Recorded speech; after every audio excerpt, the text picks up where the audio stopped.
कि मैं जाऊंगी और आपके काल को मार कर आऊंगी।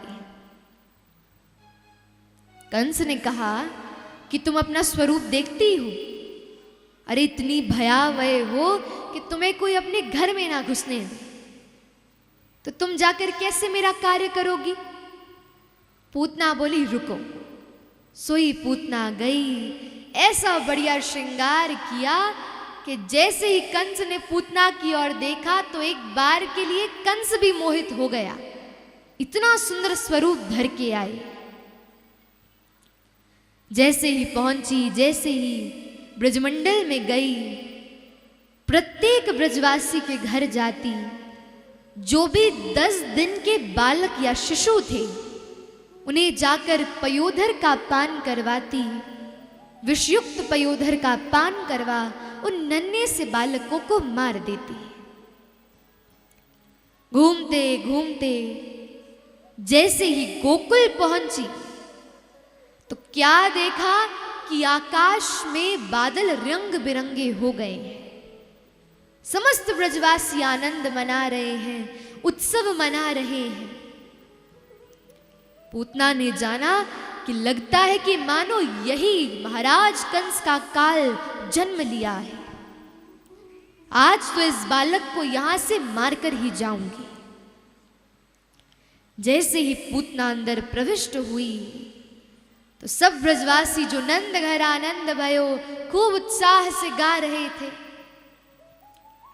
सबकी दृष्टि पूतना की ओर आकर्षित हो गई।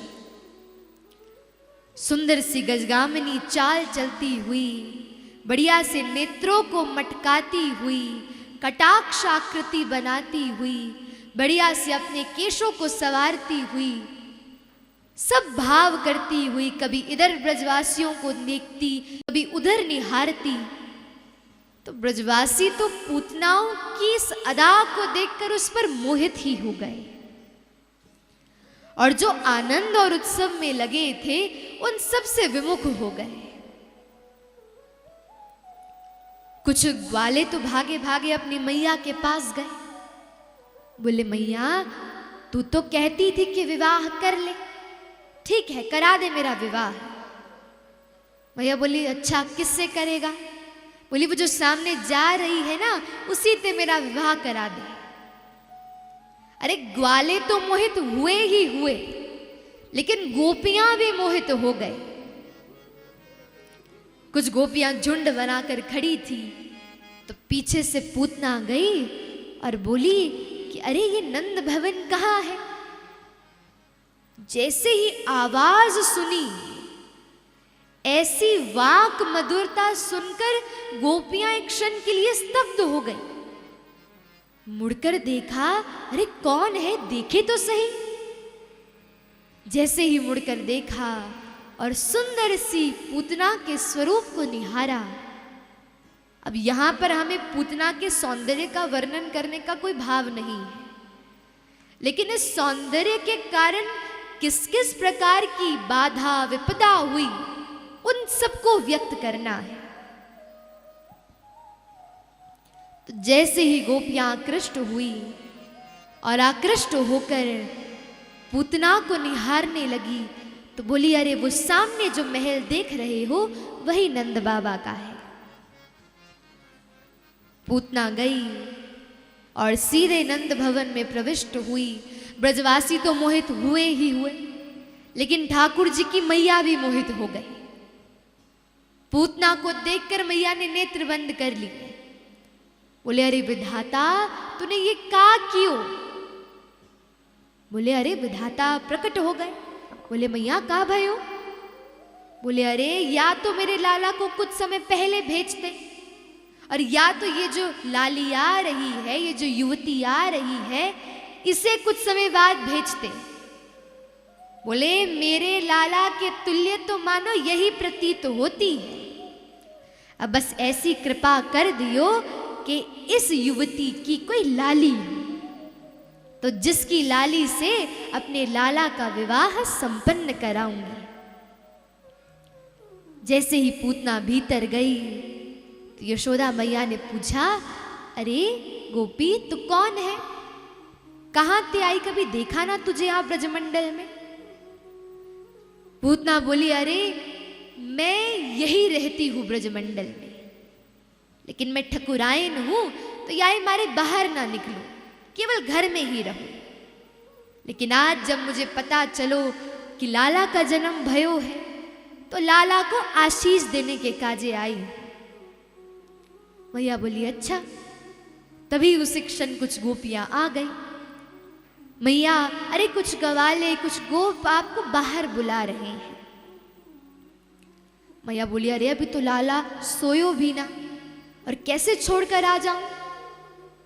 पूतना तो मौका ढूंढ रही थी। बोली, धराओ, मुझे दो लाला को, मैं पकड़ती हूं, लाला को सुला दूं। मैया ने विश्वास कर लिया और विश्वास कर लाला को थमाया और थमाकर वहां से चली गई। देखिए बंधु, मैया ने विश्वास कियो और लाला को थमाकर वहां से चली गई। और तभी पूतना ने ठाकुर जी को गोद में लियो, और जैसे ही गोद में लिया, ठाकुर जी ने नेत्र बंद कर लिए। अब यहां पर संत कई कारण बताते हैं क्यों नेत्र बंद किए, लेकिन सत्य कहूं तो एक कारण मुझे अति प्रिय है। बोले, क्या? बोले, पूतना जब एक प्रकार से इस ब्रजमंडल में प्रविष्ट हुई, तो पूतना ने समस्त ब्रजवासियों को भजन से विक्षिप्त कर दिया, उनके भजन में बाधा डाली। अब तो जैसे ही सब भाव प्रस्तुत हुआ, ठाकुर जी ने नेत्र बंद कर लिए, और तभी पूतना ने अपने पयोधर का पान ठाकुर जी के मुखमंडल में दिया। पान करते करते करते गाढ़म कराभ्याम प्रपिड्य तत् प्राणे समम रोष समन्वितोप्यवत्। सर्वप्रथम तो ठाकुर जी ने पूतना के पयोधर पर लगे उस विष का पान किया, फिर दुग्ध का पान किया, फिर सभी रस तत्वों का पान किया। करते करते संपूर्ण पुण्य पापों का पान किया, और फिर अंत में आकर पूतना के प्राणों का जैसे ही पान किया, सोई पूतना चिल्लाने लगी, कहराने लगी, अरे छोड़ो मुझे, छोड़ो मुझे, अरे छोड़ दे लाला। ऐसी परिस्थिति बन गई। सब इधर ध्यान दीजिए, कथा सुनिए। तो बंधुओं, जैसे ही परिस्थिति बनी, खूब विकराल स्वरूप पूतना का प्रकट हो गया, और देखते देखते ही जैसे ही ठाकुर जी ने संपूर्ण प्राणों का पान करना प्रारंभ कर दिया, तो पूतना बार बार कहने लगी, छोड़ो मुझे, छोड़ो मुझे। अभी 6 दिन के हैं लाला, तो 6 दिन के ठाकुर जी ने पयोधर से मुख हटायो और हटाकर बोले, अरे काकी जी, जिसे एक बार हम पकड़ ले, सोई उसे कभी ना छोड़े, लेकिन जब छोड़े तो ठिकाने लगाकर छोड़े।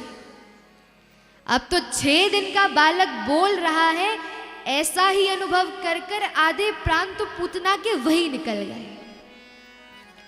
और जैसे ही ठाकुर जी ने संपूर्ण प्राणों का पान किया, नंद भवन के पीछे ही विकराल विकराल बड़े बड़े वृक्षों को नीचे लेकर पूतना का विशाल देह वहीं गिर गया और पूतना का वध हो गया। बोलिए पूतना मर्दन भगवान की।